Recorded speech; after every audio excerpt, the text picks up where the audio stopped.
صلی اللہ علیہ وسلم کہتے ہیں نا کہ تم مشورہ کرو لیکن اس کے بعد اللہ پہ توکل کرو اور چھوڑ دو, اللہ تعالیٰ اس کو سنبھال لے گا. آئی تھنک جب ہمیں یہ بلیف ہو گیا نا کہ کائنات کا نظام چلانے والا اللہ ہے, لوگوں کے دلوں کا کنٹرول اللہ کی 2 انگلیوں کے درمیان ہے, حدیث میں آتا ہے, ہر چیز ایٹم بھی موو نہیں کر سکتا اللہ کی اجازت کے بغیر. اللہ الوکیل ہے جس کا مطلب ہے ڈسپوزر آف افیئرز, تمام افیئرز اللہ نے ڈسپوز آف کرنے ہیں. جو آپ کی زندگی میں ہو رہا ہے یہ آپ توکل رکھیں, یقین رکھیں کہ وہ اللہ کی اجازت سے ہو رہا ہے, اس کا ایک مقصد ہے. بس آپ نے یہ تلاش کرنا ہے بجائے کہ اس غم کو اپنے سر پہ چڑھانے کے. جیسے آپ نے کہا you just have to find out کہ یار یہ آیا کیوں ہے, اس کا مقصد کیا ہے, یہ مجھے کیا سکھانا چاہ رہا ہے. اور سجدے میں جا کے بندہ رو پڑے اللہ کے آگے, اللہ سے تقویت مانگے, اللہ سے کہے کہ اللہ مجھے پرسپیکٹیو دے. بلکہ میں ایک کوٹ پڑھ رہا تھا, ایون دو ہی از اے نان مسلم رائٹر ہے بہت بڑا, میرے ذہن سے ابھی خیر نام نکل گیا, انہوں نے بڑی کمال کی بات کی. انہوں نے کہا oh my Lord make me brave and مجھے ایسی سکت دے کہ میں اپنے غم سے وہ ریزن ڈھونڈ سکوں کہ یہ آیا کیوں ہے. سبحان اللہ. یعنی ایون دو از اے نان مسلم لیکن یہ کہ اتنی اس میں عقل ہے کہ وہ یہ دعا کر رہا ہے. تو یہی بات ہے کہ وزڈم فائنڈ آؤٹ کرو کہ یہ کیوں آیا ہے. اور بلکہ میں ڈاکٹر صاحب ایک میرے دوست ہیں بڑے اچھے اسکالر ہیں, انہوں نے ایک بڑی پیاری بات کی. انہوں نے کہا کہ جب بندے پہ غم آئے نا تو چلو کچھ دیر غمگین رہنا یہ نیچرل ہے, فطری ہے. رسول اللہ صلی اللہ علیہ وسلم پہ بڑے غم آئے, حضرت خدیجہ کی جو ڈیتھ تھی وہ اس سے بڑا غم نہیں تھا. The most smiling face did not smile for months, تو اٹس نیچرل اوکے.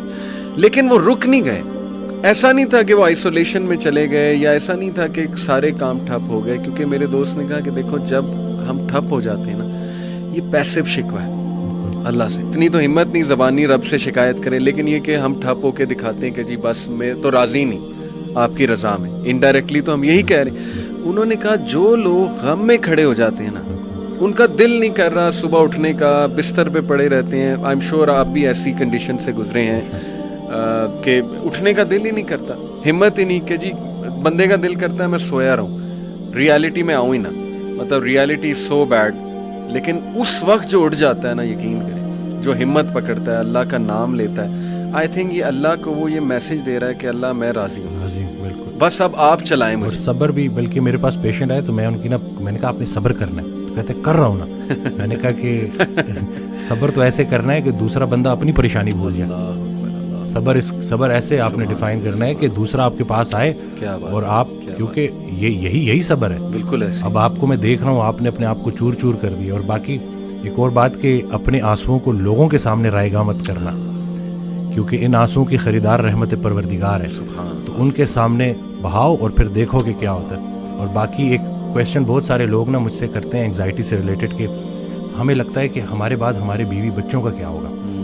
تو میں یہ کہتا ہوں کہ حضرت کہتے ہیں آڈیو میں کہ جو انسان یہ سوچتا ہے کہ اس کے مرنے کے بعد اس کی بیوی بچوں کا کیا ہوگا, اس کا ایمان نامکمل ہے. اس نے پالنے والے کی پالنے والی صفت پہ ایمان ہی نہیں لایا. اللہ, جن کے لیے پوری کائنات بنائی ان کو یتیمی اور غریبی سے گزارا, ان کو ماں باپ نہیں دیے, آپ کو دے دیے. ہم شکر کے مقام کو گلے میں کنورٹ کر دیتے ہیں. صحت بھی ہے, زندگی بھی ہے, اور کب تک ہے کوئی نہیں جانتا, اور جب تک ہے وہ کوئی چینج نہیں کر سکتا. تو پھر ابھی کیوں پریشانی لیتے ہیں؟ کیا ان بچوں کو ہم پال رہے ہیں؟ صحیح بات. کیا ہم خود کو پال رہے ہیں؟ کیا ہم اس قابل ہیں؟ بے شک. قد پہ حد کا پہرا, صحت پہ بیماری کا پہرا, اور اتنے پہروں میں پیدا کیا ہوا انسان چاہتا کیا ہے؟ آزادی. تو یہ کر کے دیکھ لیں. صحیح بات.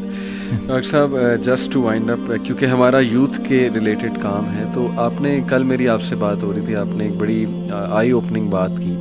آپ نے کہا کہ ہم نہ ہی مینٹلی, نہ ہی فزیکلی, نہ ہی اسپرچولی اپنی یوتھ پہ کام کر رہے ہیں, اور ہم ایک بہت کمزور جنریشن چھوڑ کر جا رہے ہیں. تو what is your message for the youth in particular, کیونکہ مینٹلی بھی, ایموشنلی بھی, فزیکلی بھی, آپ کی بات ٹھیک ہے, ہم ایک کوئی طاقتور جنریشن نہیں چھوڑ کے جا رہے. دیکھیں اصل میں بہت چیلنجنگ ہے, لیکن ان بچوں کو یہ سمجھنا ہوگا کہ ابھی چونکہ عمر ایسی ہوتی ہے. اس دن بھی ایک کوئی ہارٹ بریک ہو گیا تھا تو پراپر نہ صحیح ڈپریشن میں, تو میں نے اس کو کہا کہ ہر اس انسان کا شکریہ جس نے میری آنکھوں کو آنسو دیے. یہ آنسو مجھے اللہ کے پاس لے گئے. اس انسان کا سب سے بڑا تحفہ یہ جدائی ہے جو تجھے اللہ کے پاس لے کے جائے گی. لوگ کیا کرتے ہیں, یہ جو جو غیر اسلامی تعلقات، اسی طرح سے غیر شرعی چیزیں، یقین جانیں آپ جتنی مرضی دیکھ لیں سکون نہیں ملے گا آپ کو. اور یہی جو آپ کی گروئنگ ایج ہے نا، اس میں آپ کے ہارمونز بھی آن پوائنٹ بہترین ہیں. اسی عمر میں آپ نے اسپورٹس میں انڈلج ہونا ہے، آپ نے پراپر طریقے سے ڈائٹ کا خیال رکھنا ہے، اور سب سے بڑھ کر یہی لرننگ ایج ہے، اس میں آپ نے سیکھنا ہے. اور جیسے جیسے آپ ایک قدم بڑھائیں گے اللہ کئی گنا زیادہ آپ کے قریب آتا جائے گا. اور یہ ٹرائیڈ اینڈ ٹیسٹڈ چیزیں، مجھے یہ بچپن میں سکھایا گیا تھا کہ صرف شہرت، دولت اور یہی چیزیں ہوں گی تو بس یہی سب کچھ ہے، کیونکہ ہم ادھر ادھر یہی دیکھ رہے تھے. لیکن سب کچھ ہوتے ہوئے بھی انتہائی بڑا خلا تھا جو پورا نہیں ہو رہا تھا. تو ہم تو چلیں، وہ کہتے ہیں اگر سیدھی طریقے سے اللہ کے راستے پہ نہیں آتے تو اللہ گھما کے لے کے آئے گا. تو ہمیں تو بہت سی چیزوں سے آپ نہیں گزریں گے انشاءاللہ ان چیزوں سے.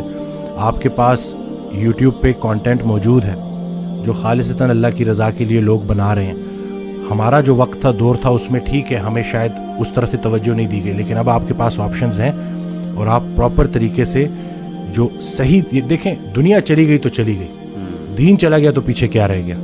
تو میں کہتا ہوں کہ دنیاوی تعلیم میں جتنا عبور حاصل کر سکتے ہیں کریں، لیکن اللہ کو بیچ میں رکھنا ہے. صحیح بات. اور دوسرا یہ کہ فائدہ بخش ہونا ہے لوگوں کے لیے، کہ آپ کی ذات سے لوگوں کو نفع ہو. صحیح بات. تو یہ انشاءاللہ اگلی جب جنریشن ہمیں ریپلیس کرے گی تو وہ ہم کوشش کریں گے جی انشاءاللہ. اللہ کے قریب ہونے سے آپ کو مینٹل اسٹرینتھ ملے گی، پرسپیکٹیو ملے گی. جتنے بھی عظیم کام ہیں وہ غیر عظیم زمانوں میں ہی ہوئے ہیں. غیر عظیم جہالت کے معاشرے کے ساتھ اللہ دو کام کرتا ہے، یا عذاب بھیجتا ہے یا رحمت للعالمین کو بھیجتا ہے. تو رسول اللہ صلی اللہ علیہ وسلم ہمارے دلوں میں ہے، تو جن کے دلوں میں رسول پاک صلی اللہ علیہ وسلم کی عملی محبت ہے اللہ ان پہ عذاب نہیں بھیجتا. تو نیگیٹو نہ سوچا کرے پتہ نہیں ملک کا کیا ہوگا، نہ یہ چیزیں آپ نے بگاڑی ہیں، صحیح بات، نہ آپ یہ ٹھیک کر سکتے ہیں، اللہ ہی ٹھیک کرے گا. لیکن آپ خود کو تو ٹھیک کر سکتے ہیں نا. زبردست. جس نے اپنے آپ کو پہچانا اس نے اپنے رب کو پہچانا. تو اپنے آپ سے آپ آشنائی حاصل کر لیں اور دیکھ لیں کہ آپ کا انٹرسٹ کیا ہے. بالکل صحیح. جو بھی کام کریں انٹرسٹ سے کریں اور اس میں حصہ لوگوں کا رکھ دیں کہ لوگوں کے کام آئیں آپ، تو باقی انشاءاللہ کامیابی ہے. امیزنگ سر، بہت شکریہ، بہت اچھا لگا. may Allah bless you. Allah تعالیٰ آپ کو بلانے کے لیے شکریہ. کہ نہیں، اٹس این آنر. اللہ آپ کو مزید ترقیوں سے نوازے، اللہ تعالیٰ برکت دے آپ کو لائف میں، اور دنیا آخرت دونوں کی بہترین چیزیں دے انشاءاللہ. ول کیپ ان مائنڈ انشاءاللہ. جزاک اللہ. السلام. Thank you.